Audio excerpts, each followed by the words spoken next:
ভাই ভাই, আজ কি খেতে চাস? মেথি শাকের পরোটা আর আলুর দম খেলে ভালো লাগবে। আচ্ছা ঠিক আছে। ও মা, আজ মেথি শাকের পরোটা আলুর দম করবে? আচ্ছা ঠিক আছে। চলো করা যাক। কড়াইতে কিছুটা পরিমাণে তেল দিয়ে আলুগুলোকে হলুদ আর নুন দিয়ে ভালো মতো ভেজে তুলে রাখবো। তারপর সেই কড়াইতেই ফোড়ন দেব শুকনো লঙ্কা, জিরে আর তেজপাতা এবং একটি মশলা তৈরি করে নেব, যাতে থাকবে কাঁচা লঙ্কা, সাদা তিল, জিরে আর কাজু বাদাম। সেই পেস্টটি আমি এখন কড়াইতে দিয়ে দেব। কড়াইতে দিয়ে ভালো মতো একটু কষিয়ে নেব। তাতে দিয়ে দেব পরিমাণ মতো নুন, একটু টমেটো, হলুদ গুঁড়ো, শুকনো লঙ্কা গুঁড়ো আর কিছুটা পরিমাণে কড়াইশুঁটি।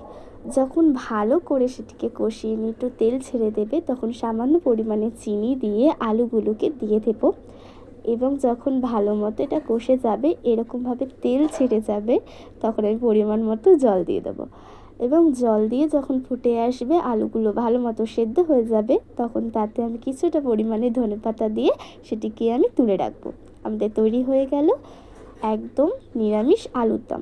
এবার মেথি শাকের পরোটাটা বানানোর পালা।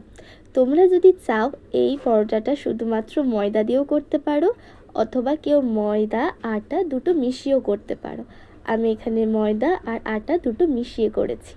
পরিমাণ মতো ময়দা দেব, তাতে নুন, চিনি, সাদা তেল, পরিমাণ মতো চাট মশলা, জোয়ান, ছাতু, গোলমরিচ, কিছুটা পরিমাণে ধনেপাতা, পরিমাণ মতো কাঁচা লঙ্কা, তোমরা যেরকম ঝাল খেতে ভালোবাসো সেরকম অনুযায়ী দিতে পারো। ছোট ছোট করে কেটে রাখা মেথি শাকগুলো দিয়ে ভালো করে আমরা মেখে নেব এবং কিছুটা পরিমাণে সাদা তেল দিয়ে কিছুটা সময়ের জন্য আমরা একটু রেস্ট রেখে দেব, বা তোমরা নাও রাখতে পারো, এতে কোনো হেরফের হয় না। এবং সেটিকে পরোটার আকারে আমরা বেলে নিয়ে ভালো মতো পরোটাগুলো ভেজে নেব। তাহলেই খুব সহজে তৈরি হয়ে যাবে মেথি শাকের পরোটা। এ ভাই এনে টেস্ট কর, দেখ কেমন হয়েছে। ঠিক আছে, আমি খেয়ে বলছি কেমন হয়েছে।